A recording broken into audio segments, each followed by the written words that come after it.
Hello, you wonderful people, and welcome to another episode of Not Too Comic Book. This being a show where we talk about TV shows that are adaptations of comic books. For today's episode, I'm going to talk about episode 2 of Noblesse. A lot of really interesting things went down in this episode, so let's break it down. Well, obviously, we get our first full-blown kind of introduction to our characters. Obviously, we get their names later on, Regis and Sarah, but they investigate the crime scene. I actually forgot to talk about it last episode because Frankenstein had noticed, like, the building where him and Marie had fought will also be in the same place where Rye dealt with Jake.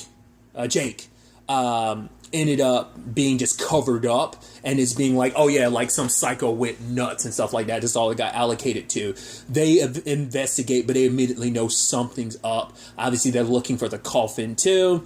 And so they end up showing up at the school. They don't realize, which I love, and I think this speaks volumes about their circumstances, that them being the nobles that they are, they're not aware of what's around them because they're kind of ignorant to everything like Rye is. So when they run into M21, they don't realize he's something else. And so it's like, right, show us around. And they meet Frankenstein, but they don't recognize him for what he is. So they try to use their compulsion to go like, right, we're transferring to the school. Nothing's out of the ordinary. So they get introduced. And it's like, oh my God, Regis, Sarah, everyone in the class immediately falls in love with them. And then Yusuke, which I realize is kind of his full name, ends up getting allocated to taking care of them, which everyone gives him the death stare again. He's like, all right, fine. Geez, Rye's still just kind of getting used to things around here, but now, like, I gotta deal with these two.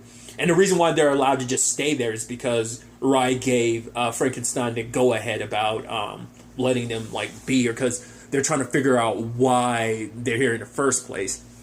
So, obviously, we get a little bit more explanation about, like, the Noblesse and everything. Obviously, the OVA covers it a little bit more in text, but we get a little more background with Frankenstein. Once again, kind of like, yeah, like, it's interesting, like, how they, well, M21 only knows a little. He only knows what, the Union knows a lot, but as of lower on the totem pole, he doesn't know much. So, Frankenstein kind of explains, like, back in the past, humans were weak. They were afraid of, like, everything that potentially could kill them, like animals and stuff like that. And then they met these powerful beings that they began calling nobles. And the nobles, you know, would use their powers to protect. Like, anytime the humans would ask for their help, they'd oblige. And so it's a situation of, it's a combination of, like, this duty that they feel like we are these powerful beings. Humans are these weak, frail things that need to be protected, so we'll protect them. It's kind of like, and M21 doesn't like that perspective. That's actually, you know, I'm bouncing around a little bit, but that's why there's beef between him and Regis, because you know, both of them have the best of intentions. They just have two different worldviews, because M21 comes from the perspective of, I think he doesn't say this, but I think the way he doesn't like the fact is that the nobles is like, right, just because humans are weak, they need to be protected. Like, he's like, yeah, as if, like, I won't that's not for me. And he's like, I'm not saying all of them think that way, only that some of them think that way. That, you know, they kind of have to use their, it's like, right, because we are these powerful beings that are almost like gods to them, it's up to us, it's our duty to, like, rule over them with our power. Now, that's not necessarily how Sarah and Regis go about it, if I'm not mistaken, but that is just the way some view it like that. And in his mind, M21 looks at that. I think the parallel you can draw is, like, he looks at it a little bit as how the Union operates. The Unions kind of almost look at humans like they're nothing but playthings, and it's like, that's kind of how he views, like, these higher beings. And he's like, right, they're nobles, and then he's like, but what if it's you and Rye? Your guys are the noblesse. You're the real noblesse. And Frankenstein says an interesting line of, you are both, one could say you are correct and incorrect. You know, and then all I'll say on that, and it's kind of spoilerish, but, you know, and maybe you can infer from that what you will, but, you know, all I can say about that is, yeah, Frankenstein's not a noblesse, but, you know, Frankenstein's circumstances are his own circumstances. Now, Rye, that's a different story. That should be coming up soon enough, kind of explaining what the whole noblesse thing actually is, because M21 kind of misinterprets and doesn't know what it means. Because he thinks, like, because initially he's like, are they noblesse? It's like, no, Regis and Sarah are nobles. Noblesse is a whole other thing. Interestingly enough. If it is what I remember it to be, I believe it is. It is Rye's circumstances, but like I said, I think the show will explain it soon enough, so I'll leave it at that. So I am entering spoiler territory, but I think the titling means something very specific in this context when it comes to Rye. So I'll leave it at that for now. But yeah, they actually even get to a battle because at one point Sarah sees the tattoo on M21's arm being like, oh, he's a modified human. And they look down upon him because it's like, because for one, it's like you're a person that gave away your humanity, because that's what this is all about. Like, we can't let like this power slip into human hands because it's too much for them to handle. And it's like, because for them, it's like like I said, it's a difference because Rye has a different perspective than the others. Like, Rye doesn't try to control humans. He hangs around his buddies and he leaves them be. Like, Manabu and like, he doesn't try to control them. Like, he just hangs with them because he enjoys humanity as they are. He doesn't try to control them. He'll protect them when the need comes, but he won't get involved unless it's absolutely necessary, and he won't try to control them. That's not what he wants when it comes to their dynamic. So, and also something interesting, I noticed this in the first episode, but I was curious about it, and it seems to continue to be a thing. Once again, I don't know if her name's going to be different, but in the OVA, it's Yuna, because I don't remember if that's actually her name in the manhwa, but she's not, it seems like that she's not in this at all, which I thought was interesting, especially considering she's in the OVA, but I guess they decided to completely cut her character, maybe, which, I mean, it happens. There's at least a few animes I can think of where they got adapted from a manga to an anime that characters got cut. There's one that comes to mind in particular, Dead Man Wonderland. There's quite a few characters in the manga that aren't in the anime. There's actually one in particular who's kind of like, she plays pivotal roles in the story. Like, there's a character in it, who plays kind of her roles as well as his own roles in the anime. But some of the stuff he does in the anime, this other character, because I'm blanking on her name, it's something like Shiori, I want to say it is. She does this stuff in the manga, but some of it, like her character got removed from the anime, and he kind of fills both her role and his own role in the anime adaptation. So I think maybe it's something like that, where maybe Manabu and you both, like, I don't remember. It's just like, it's so interesting because I remember it like being a trio, like it is in the, but they just come, because they even reference her like when they like go back to like Rye versus Jake, but they just kind of completely removed her from this anime. I wonder, like I said, maybe it is what it is. Maybe it's just a decision that they made.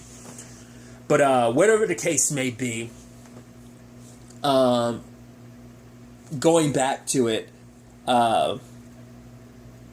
what I also love too is, the whole point I was going on is just like, they look down upon humans who modify themselves, because it's like, right, you gave away your humanity for power, and just being obsessed with power makes you a monster. It will turn you, like, you turn yourself from, rather than being the human that you were before you gave up your humanity, become a monster. Like, he kind of chastises M21 about it, but not knowing his circumstances. It's not like M21 chose this. He was forced to become this. Once again, Regis doesn't know his full circumstances. M21, it's a thing of them both misunderstanding each other, thinking they know each other's circumstances, when in actuality they don't really know each other's stories. I even love that they butt heads so much. I think that continues to be a thing as the series progresses. Like, they're like back and forth, like definitely as long as like they're around each other.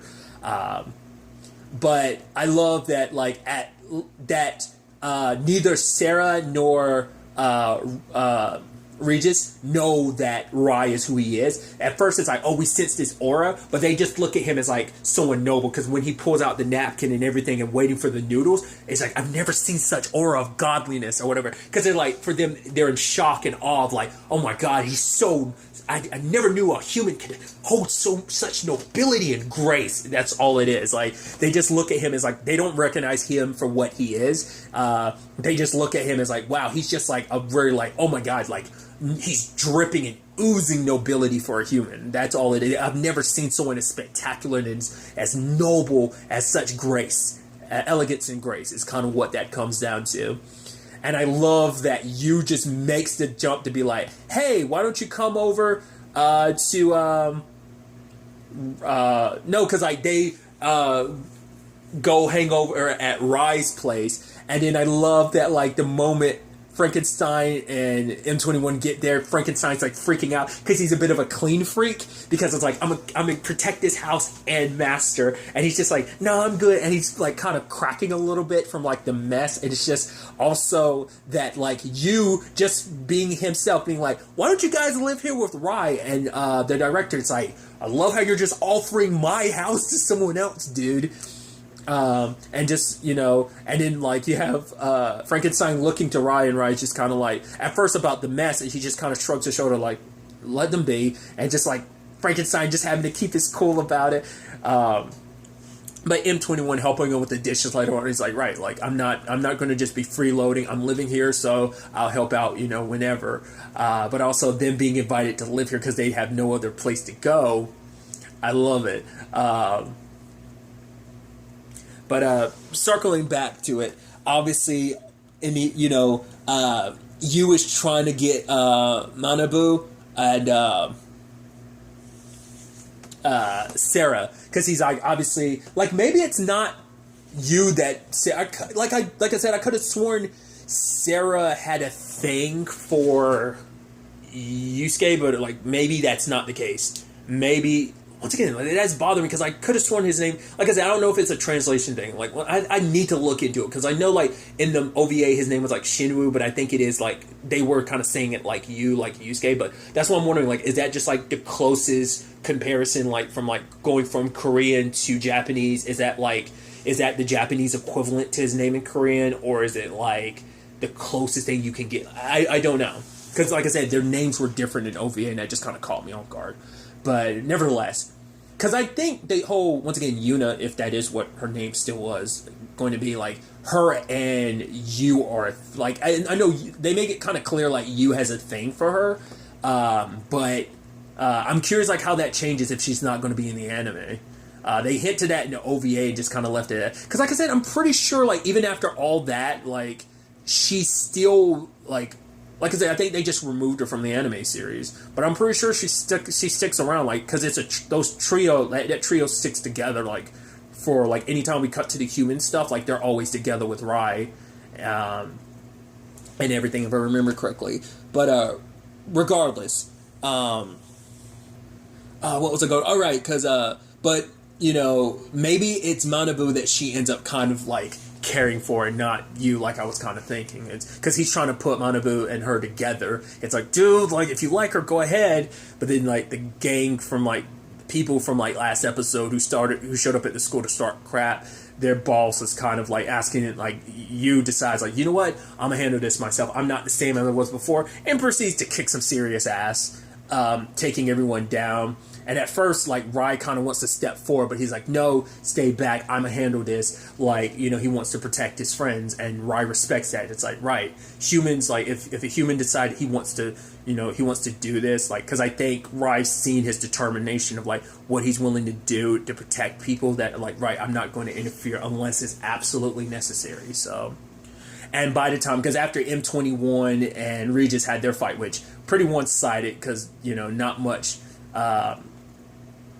M21 could do against Regis, but the moment they showed up, he's like, right, humans have changed in the time you've been gone. They might be a little weak, but they don't need you to protect them and kind of make decisions for them. And you see that showcase when Yu is beating up everyone, and then like M21 only steps in when it's necessary, when that one guy pulls out a gun, but he stops them and tells Yusuke to stop as well. But Yusuke's like, the next time you want to, you know, if you got an issue with me, bring me alone. Don't drag my friends into this, you know? So, but obviously it's the back and forth about, you know, it's like, right, humans have changed, so they don't need you kind of being over them. And it's just like the back and forth, and just kind of like, okay, sure, each one of them like saying something to get the last word in.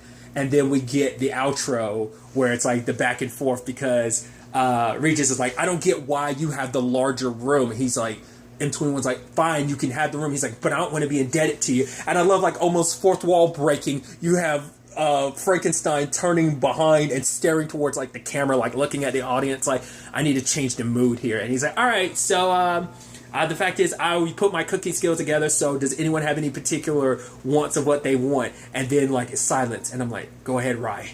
Hit him with that magic, beautiful word. And then Rye puts down the tea. Ramen. And just everyone's like, again?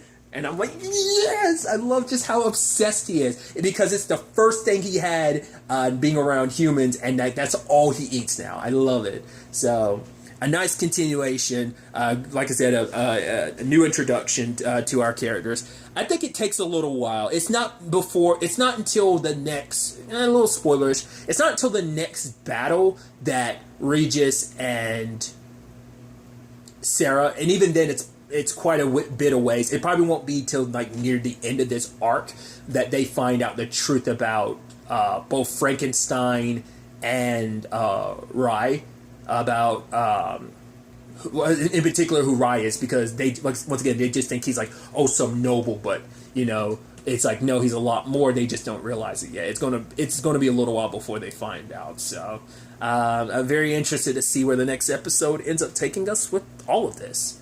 But really, that's all I want to talk about. To the next time we meet, be happy, be safe, live life to the fullest, enjoy it. Good day and goodbye.